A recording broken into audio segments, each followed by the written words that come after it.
Hello, my dear students. Welcome back to my channel NCERT Kids Learning. Today we will be studying about sorting materials into groups. Myself, Nandita D'Souza, presenting you Sorting Materials into Groups, Chapter 4, Science NCERT Class 6.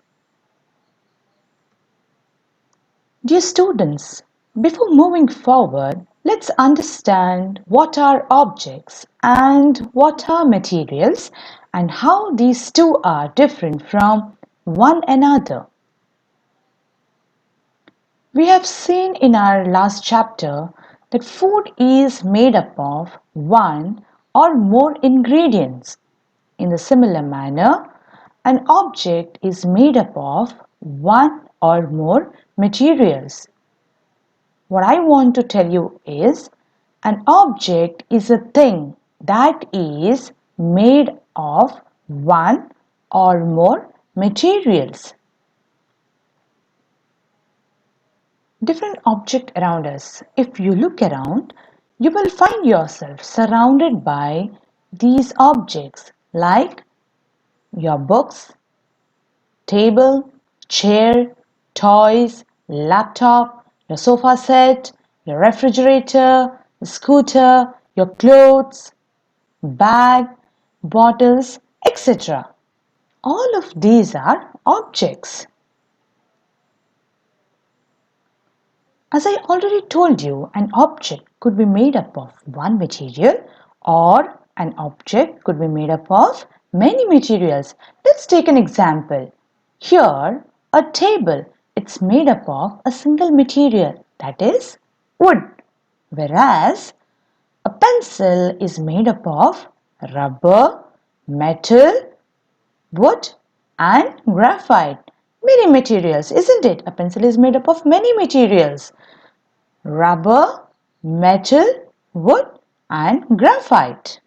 I hope you have clearly understood the difference between an object and a material. Here, pencil is an object, whereas rubber, metal, wood and graphite are the materials. Moving further, an object can be made up of large variety of materials. For example, a table or a chair can be made up of wood, plastic or iron. Toys can be made up of rubber, paper, wood, etc. Clothes, variety of clothes, isn't it? Cotton clothes, polyester clothes, nylon clothes. What about utensils? Plastic utensils, aluminium utensils, steel utensils.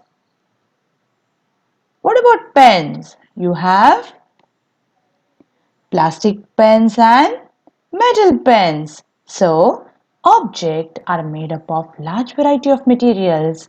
Table is a object which can be made up of either plastic material or wooden material or iron material. Pen is an object. It can be made up of plastic or metal. In a similar manner, a given material could be used to make a large number of objects. For example, wood is a material which can be used to make table, desk, ladder, pencils, shed, bookshelf, wardrobe, chest of drawers, bird table. So, using this wood as a material, I can prepare so many number of objects. Using plastic, I can prepare different variety of things, right? It can be a bucket or it can be box, it can be a vessel or it can be spoons, etc. What about using steel?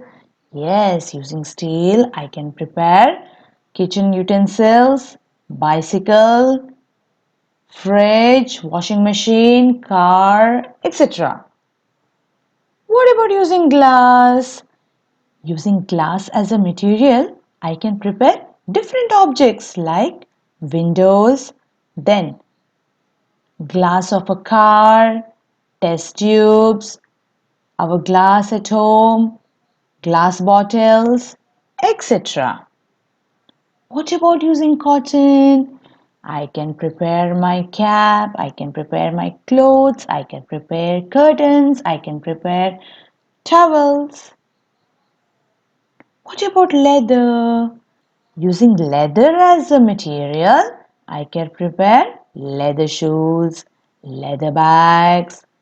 You have your mobile cover, many more things. So, a given material could be used to make a large number of objects. Now, we know there are a variety of materials and each material can be used to make different types of objects. But how do we decide that a particular material is used to make a particular kind of object? Why always a chair or a table is made up of wood or plastic and not with paper? Why is a cup made up of plastic and not with cloth? The answer is very simple. Based on properties of material, they are used for making different objects. For example, a tea or a coffee mug is always made using a plastic or a clay material because the purpose is to hold the liquid. And if we try to make a coffee mug using a cloth material, will it be able to hold the liquid? No. So now we know based on the properties of material, they are used for making different objects. Now, let's study about these properties of materials. The first one is appearance, second one is hardness, third one is solubility, fourth, float or sink, and the fifth one is transparency. So, let's take up the first property, that is appearance. What do you mean by appearance? Appearance is nothing but how a material looks. Based on this particular property, it has been classified as shiny and non-shiny. For example, the metals such as gold, silver, copper, aluminium are very shiny, whereas plastic and wood are non-shiny materials. So the first property is appearance. What do you mean by appearance? How a material looks. Based on this, they can be classified as shiny and non-shiny. Under shiny, you can take some of the examples like metals. Which are those? Gold, silver, copper, aluminium. You must be having gold earrings, gold chain. Doesn't it shine? Yes. What about your silver fingering, silver anklets? Does it shine? Yes. So they come under shiny. What about non-shiny? If you take a piece of wood, does it shine? No. If you take a piece of plastic, does it shine? No. Hence, these come under non-shiny. So I hope you're clear with this. Moving further to our second property, that is hardness. Based on the hardness of the materials, they can be classified into hard and soft. The materials which are difficult to compress or scratch are called hard materials. For example, iron, wood, stone, glass. And the materials which can be compressed or stretched easily, they are soft materials. For example, cotton, sponge, rubber, wool. So, based on the hardness, they can be classified into two. One is hard material and one is soft material. The materials that are difficult to compress or scratch. For example, I told you iron, wood, stone, glass. If you take a piece of stone, are you able to compress it? No. Are you able to scratch it? Oh, you will get hurt, isn't it? Yes. So these come under hard. What about soft? These can be compressed or stretched easily. For example, if you can take a sponge which you have at home, can you compress it? Yes. Can you stretch it? Yes, easily, isn't it? That's why they come under soft. Moving further to our third property, that is solubility. Depending upon the solubility of material in water, they can be classified into two categories. One is soluble and one more is insoluble. What are soluble? Substances that completely disappear or dissolve in water are called soluble substances. For example, salt, sugar, vinegar, lemon juice, oxygen. Substances that do not mix with water and do not disappear even after we stir for long are insoluble substances. For example, sand, oil, chalk powder, sawdust, kerosene, etc. Here, if you can see, the person is taking a little of salt and trying to dissolve in the water. Is it dissolving? Yes, it is completely dissolved. What about here? The person is taking a little of oil and mixing it with water. Is it dissolving? No. You can see the formation of oil layer here, right? It is not getting dissolved in water. It is creating a separate layer of oil. So, substances that completely disappear or dissolve in water are called as soluble substances, whereas the substances that do not mix with water and do not disappear even after we stir for long, these are insoluble substances. Moving further with the next property, that is float or sink. What do you mean by float and sink? Objects which are less denser than water will float. For example, plastic bottle, rubber ball, oil, paperboard, leaves, balloon, etc. You might have seen a plastic bottle. If you throw into the water, will it sink or will it float? It will float. What about a rubber ball? Even that will float. What about oil? Even that will float. Paperboard. You have seen paperboards. You have played with paperboards, isn't it? Yes, even that will float. What about leaves? Even leaves will be floating on the water. Balloon. Even that will be floating on the water. What is the reason? These objects are less denser than water. Density of these objects is lesser than the density of water. Hence, these objects float on the water. What about sink?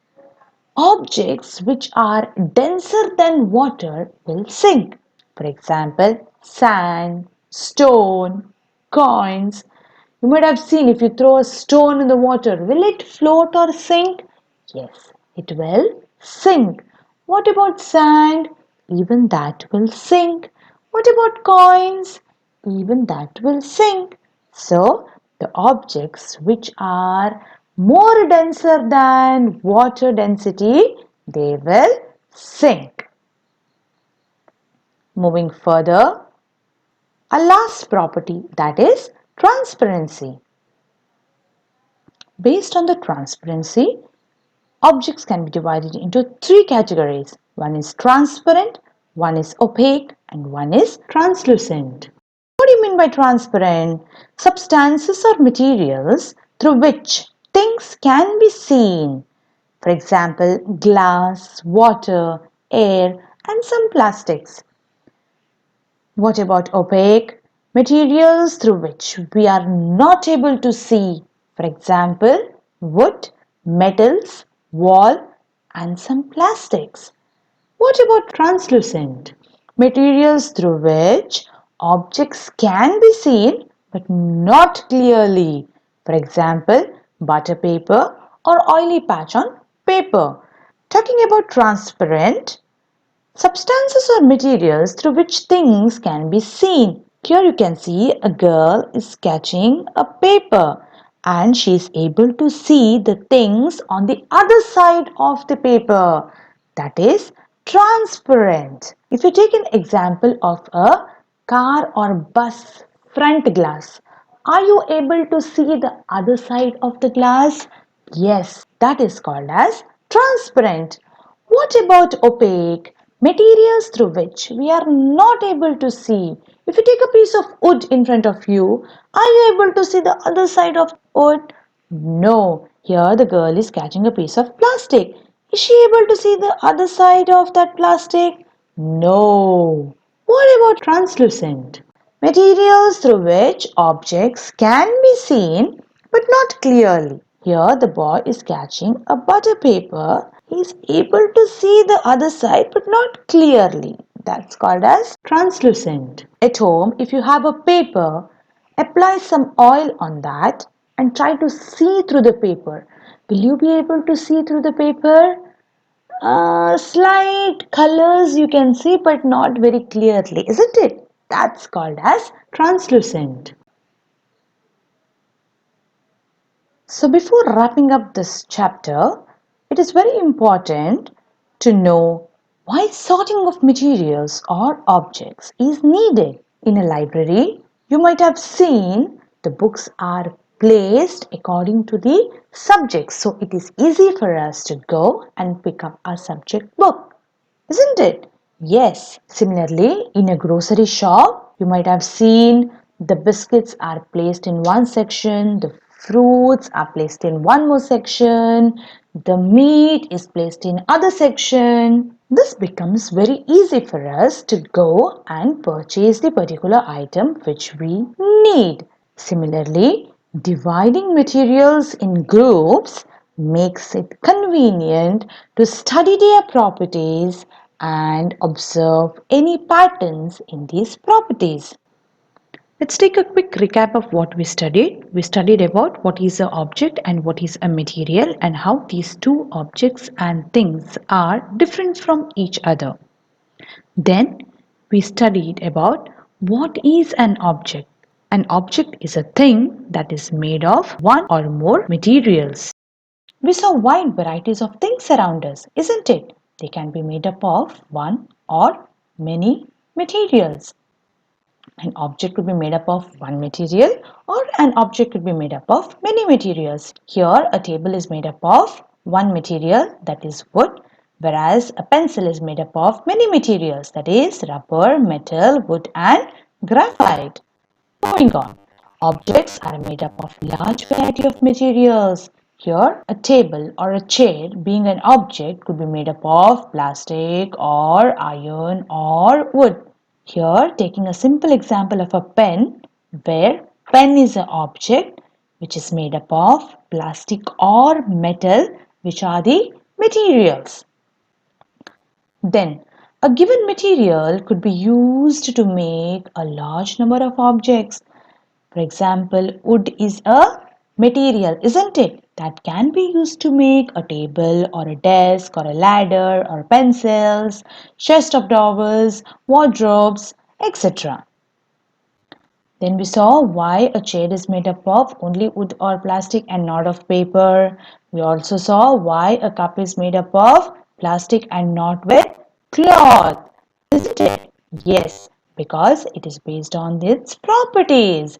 Based on its properties, a material, they are used for making different objects. Then we saw all the properties, appearance, hardness, solubility, float or sink, and transparency. What was appearance? Appearance is how a material look. Based on this, it is categorized into shiny and non-shiny. Shiny are the metals like gold, silver, etc. Whereas non-shiny are plastic, wood, etc. Then coming up to the second property, that is hardness. Based on its hardness, it is categorized into hard or soft. Hard ones are the ones which are difficult to compress or scratch. For example, stone. What about soft? Soft are the ones which can be compressed or stretched. For example, sponge. Then third property is solubility. Depending upon its ability to dissolve in water, they are categorized into soluble and insoluble. Substances that completely disappear or dissolve come under soluble substances, for example, salt, sugar, etc. Whereas the substances which do not mix with water and disappear even after you stir for a long time are called as insoluble substances, for example, oil, sand, etc. Moving on. Next one is float or sink. Objects which are less denser than water will always float. That is, plastic bottle, rubber ball, etc. What about sink? Objects which are denser than water will sink. We took an example of stone, sand, coins. Then, moving further about transparency, it is categorized into transparent, opaque, and translucent. Substances or materials through which you can see clearly is called as a transparent material. We took an example of the car glass or the bus glass.